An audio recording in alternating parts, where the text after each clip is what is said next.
Japan says it will release more than 1 million tons of contaminated water from the destroyed Fukushima nuclear station into the sea.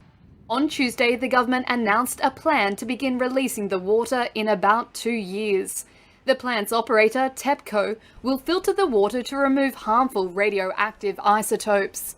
Prime Minister Yoshihide Suga again made his country's argument that the water must be released to decommission the Fukushima plant. One isotope that has sparked anxiety is called tritium, as it is difficult to separate from water. However, it is considered to be relatively harmless because it does not emit enough energy to penetrate human skin.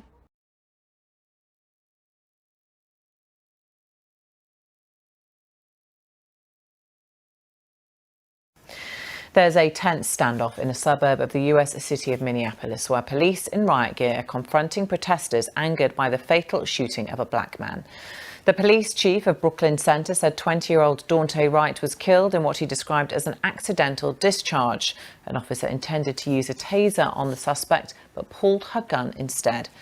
The officer has been named as 26-year-old Kim Potter. A state of emergency and an overnight curfew have been imposed.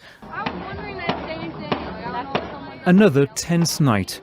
Unrest on the streets of Minneapolis in response to the police killing of another black man.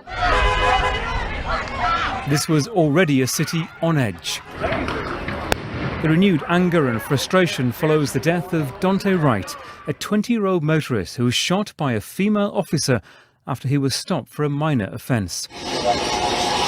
He'd attempted to escape when the police tried to arrest him on a previous warrant. This body cam footage shows what the police chief said was a fatal mistake. It is my belief that the officer had the intention to deploy their taser, but instead shot Mr. Wright with a single bullet.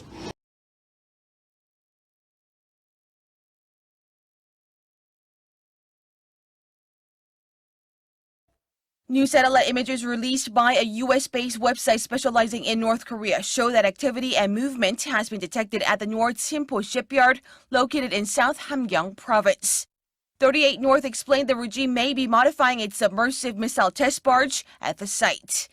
It said the missile canister for the test barge has likely been removed, adding that this could possibly be for maintenance or for the replacement of a new canister or launch frame to fit larger submarine-launched ballistic missiles or SLBMs. The website went on to speculate that the latest movements spotted during the past few weeks could indicate that the regime is undergoing preparations to roll out a new ballistic missile submarine, modify the test barge to accommodate large SLBMs, or even making early preparation for an SLBM test.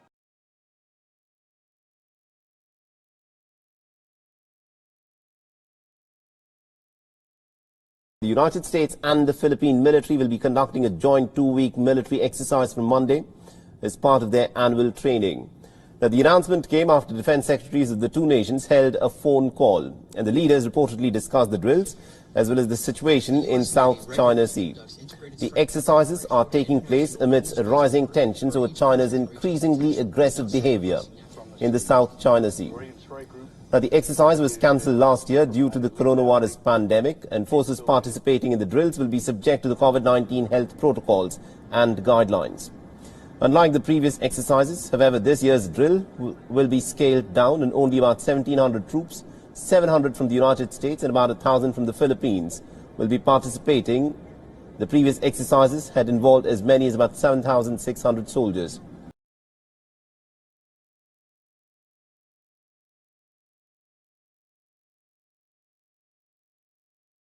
A high school student in Knoxville, Tennessee, opened fire on his campus on Monday, wounding an officer before being shot and killed by police. The shooting erupted at around 3:15 p.m. at Austin East Magnet High School on the east side of the city. It's the latest in a string of shootings across the U.S. since mid-March. Tennessee Bureau of Investigation Director David Roush told reporters Monday the wounded officer was taken to a local hospital for treatment. One officer returned fire. The suspect was pronounced dead at the scene and has since been identified as a student at Austin East. Austin East was locked down following the gunfire, and parents who rushed to the scene were directed to pick up their children at a rear entrance.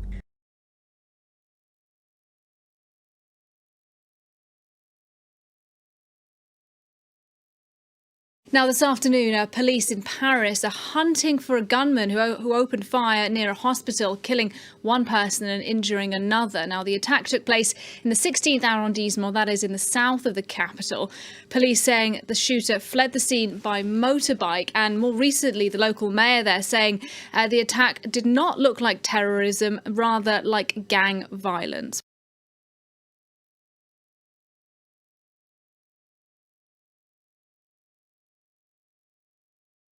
All right, let's now shift our attention to France, where days ahead of the start of the holy month of Ramadan, there has been yet another Islamophobic attack that has taken place in the country. And a mosque in western France was defaced by Islamophobic graffiti. A caretaker and also a member of the local Muslim community in the city of Rennes discovered the graffiti painted on the walls of the mosque early on Sunday morning. But the incident has come just days after a similar kind of an attack on another mosque in western France. And this, of course, has now forced the Interior Minister of France, Gérald Darmanin, to come forth, visit the mosque and also condemn the incident.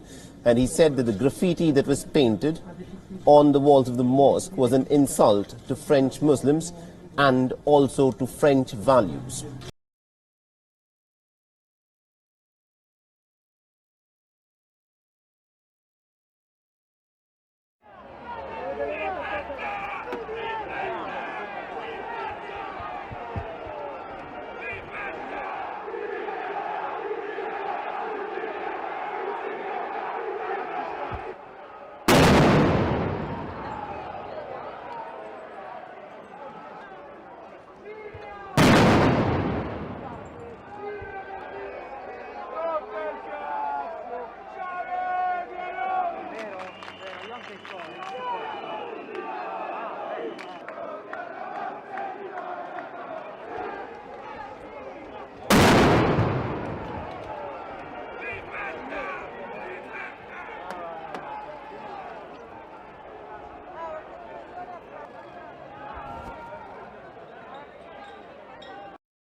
อยากกินอ่ะลูกอยากกินน้องหนูอยากกินอุ้ยมันอยากกิน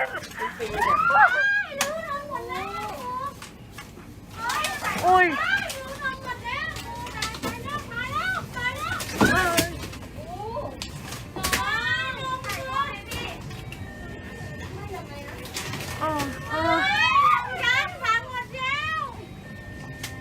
โอ้โหเป็นลม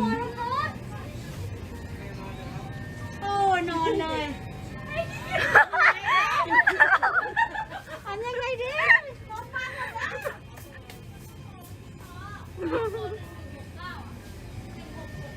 เอาแล้ววะ5 3 7 5